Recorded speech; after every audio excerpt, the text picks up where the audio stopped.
خدا اور محبت بائے ہاشم ندیم۔ قسط نمبر 5۔ وہ میرے سامنے بیٹھی تھی، ڈری سی، سہمی سی، بڑے سے سفید دوپٹے کی آڑ لے کر آس پاس سے گزرتے مردوں کی نظروں سے بچنے کی کوشش میں اس کا سونے جیسا رنگ گلابی آمیزش سے اور بھی تپنے لگا تھا۔ ایک ساتھ کے لیے اس کی گھنی کالی پلکیں اٹھی اور میں ہمیشہ کے لیے ان آنکھوں میں غرق ہو گیا۔ چند لمحوں میں کیا سے کیا ہو گیا۔ اگر لوگ اسی کو کیوپٹ کا وار کہتے ہیں تو اس سے زیادہ بے رحم اور سفاک وار آج تک میں نے اپنی تمام زندگی میں نہیں جھیلا۔ جانے وہ لڑکی کون تھی، سفید کرتے اور تنگ پاجامے میں ملبوس۔ اس کے نازک سے سراپے نے جیسے اس پوری محفل کو ٹاٹ کا بنا دیا تھا، اور وہ خود اس ٹاٹ میں مخمل کے ایک پیوند کی طرح لگی بیٹھی تھی۔ یہ بات نہیں تھی کہ اس لڑکی کے علاوہ اس محفل میں دوسری کوئی حسین موجود نہ تھی۔ وہاں تو ناظرینوں کی بھرمار تھی، ایک سے بڑھ کر ایک اشوا طراز نازک اندام محجبینوں کا جھرمٹ وہاں موجود تھا۔ لیکن اس لڑکی میں جو ایک کونے میں اپنے جیسے ہی حلیے میں ملبوس ایک نسبتاً کم عمر کی لڑکی کے ساتھ چپ چاپ خاموش سی بیٹھی تھی، جانے ایسی کیا بات تھی۔ وہ سر کے بالوں سے نکلی ایک لمبی سی شریر لٹ سے لے کر پاؤں میں پہنے نازک سے خصوں تک پورا ایک جہان ہی تو تھی۔ آس پاس سے گزرتے مرد اور عورتیں حیرت سے ان دو لڑکیوں کو دیکھتے جو کسی بھی طرح اس پارٹی سے اور اس کے ماحول سے میل نہیں کھا رہی تھی۔ اچانک مجھے احساس ہوا کہ کوئی ننھا سا ہاتھ میرے کوٹ کی آستین کھینچ رہا ہے۔ میں اپنے خیالات کی روز سے باہر نکل آیا۔ سنی جانے کب سے مجھے آوازیں دے رہا تھا، چاچو میری بات تو سنیے، میڈی چاچو۔ میں اس کی طرف متوجہ ہوا لیکن میرا دھیان اب بھی اسی لڑکی میں اٹکا ہوا تھا۔ سنی مجھ سے کچھ ناراض تھا۔ جائیے چاچو، میں آپ سے بات نہیں کروں گا، آج سب نے مجھے گفٹ دیے ہیں لیکن آپ نے ابھی تک۔ میں نے اس کی بات کاٹ کر اسے دونوں ہاتھوں سے اٹھا کر پاس پڑی میز پر بٹھا دیا۔ ارے یار، ایسا کیسے ہو سکتا ہے کہ تمہارا میڈی چاچو تمہیں آج کوئی گفٹ ہی نہ دے؟ بولو کیا چاہیے؟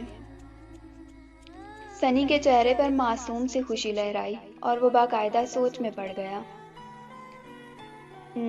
نیا پلے اسٹیشن 2 جاکیز کے ساتھ۔ میں نے حامی بھر لی۔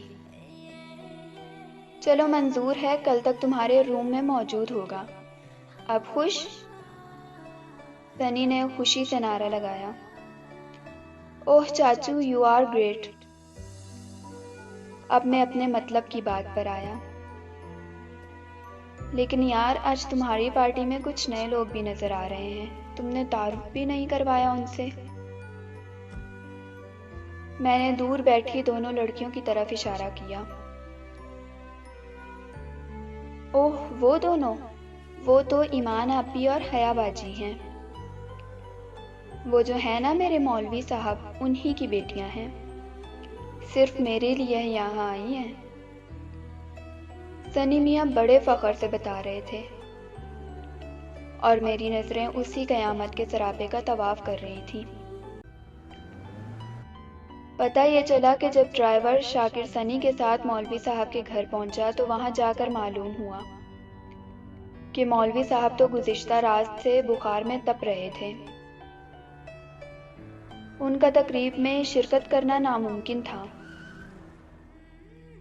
لیکن سنی میاں مچل گئے کہ اگر مولوی صاحب کی طرف سے اس کی رسم کشائی کی تقریب میں کوئی شریک نہ ہوا تو سنی وہ تقریب ہی ملتوی کروا دے گا۔ دراصل سنی پہلے بھی ڈرائیور کے ساتھ کئی مرتبہ مولوی صاحب کو ان کے گھر ڈراپ کرنے جا چکا تھا، کبھی خراب موسم کی وجہ سے اور کبھی مولوی صاحب کی اکلوتی سائیکل کی کسی خرابی کی وجہ سے۔ اور جب کبھی بھی مولوی صاحب سنی کے ساتھ کمشنر صاحب کی کسی گاؤں میں گھر آتے تو سنی کا گھر کا بنا ہوا خاص شکنجی پلوائے بنا جانے نہ دیتے، جو خود سنی کا بھی خاص پسندیدہ مشروب تھا، اور یہ مشروب بنانے والی ہوتی سنی میاں کی ایمان آپی۔ یوں سنی مولوی صاحب کے تمام گھر والوں سے خوب گھل مل چکا تھا۔ مولوی صاحب کی بیوی اور بیٹیاں بھی سنی سے بہت مانوس ہو چکی تھیں۔ شاید اسی لیے اس دن سنی کی ضد کے سامنے مولوی صاحب کو ہار ماننا ہی پڑی۔ ان کی بیوی تو ایسی تقریب میں جانے کے نام سے ہی ہول کھاتی تھی، سو انہوں نے دبے الفاظ میں چھوٹی بیٹی حیا کو سنی کے ساتھ بھیجنے کی تجویز دی۔ عام طور پر مولوی صاحب ایسی باتوں کو سخت ناپسند کرتے تھے، لیکن جانے کیا سوچ کر انہوں نے کچھ دیر کے لیے حیا کو جانے کی اجازت دے دی، لیکن حیا نے اکیلے جانے سے صاف منع کر دیا۔ تب کوٹھی کا پرانا ڈرائیور شاکر، جو بہت دیر سے گھر کے دروازے پر گاڑی لیے سنی کے انتظار میں کھڑا تھا، دروازے پر آیا اور تمام معاملے کی سنگن ملنے کے بعد اس نے بخار سے لرزتے کانپتے مولوی صاحب کو تسلی دی کہ حیا اور ایمان دونوں ہی اس کی اپنی بچیاں ہیں اور اسی کے ہاتھوں میں کھیل کر جوان ہوئی ہیں۔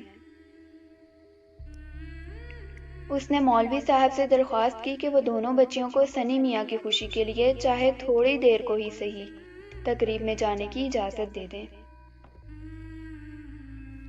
شاکر خود انہیں رسم کشائی کے فوراً بعد واپس گھر چھوڑ دے گا۔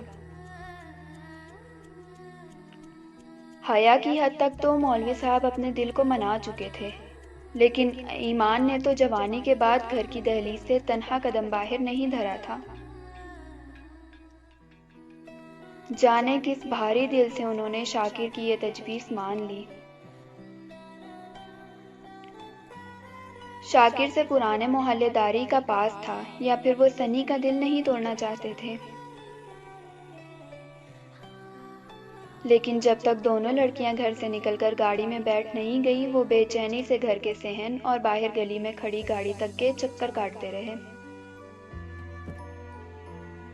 اور گاڑی کے چلتے چلتے بھی انہوں نے شاکر کو کئی مرتبہ کی دہرائی ہوئی ہدایات پھر سے دوبارہ یاد دہانی کے طور پر دہرائیں۔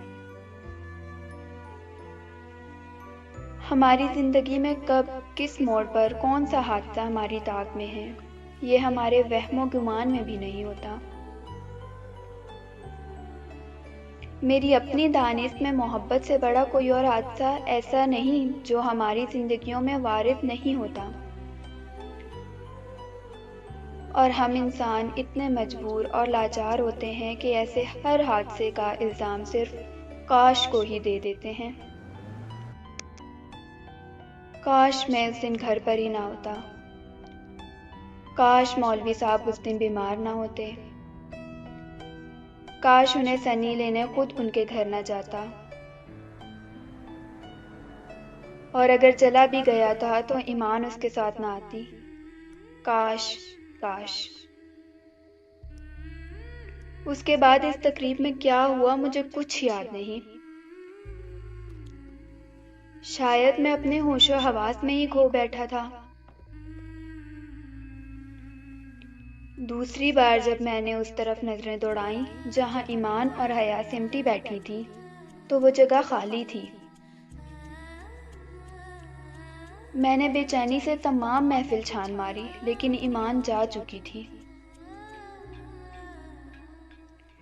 پتہ یہ چلا کہ شاکر چونکہ مولوی صاحب سے وعدہ کر کے آیا تھا کہ مغرب کی اذان سے قبل ان دونوں کو گھر واپس پہنچا دے گا، اس لیے ان دونوں نے تقریب کے خاتمے سے قبل ہی شاکر کو واپسی کا پیغام بھجوا دیا تھا، اور جانے کس لمحے وہ وہاں سے چلی بھی گئی اور میں اپنی قسمت کو کوستا ہی رہ گیا۔ لیکن جاتے جاتے وہ لڑکی جیسے میرا بہت کچھ اپنے ساتھ ہی لے گئی تھی۔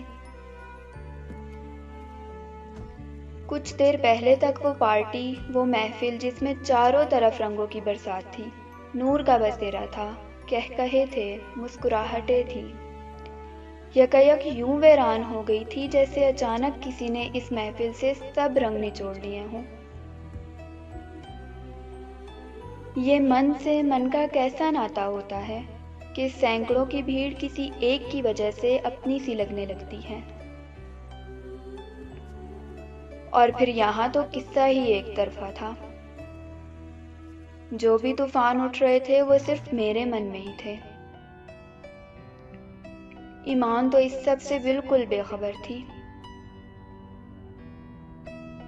اگر لوگ جسے محبت کہتے ہیں وہ اسی جذبے کا نام تھا جو اس وقت میرے خون کے ساتھ گردش کر رہا تھا، تو کیا یہ محبت اس قدر زوراور ہو سکتی تھی کہ وہ صرف یک طرفہ ہو کر بھی کسی انسان کی زندگی کے سبھی انداز، سبھی اتوار بدل کر رکھ دے۔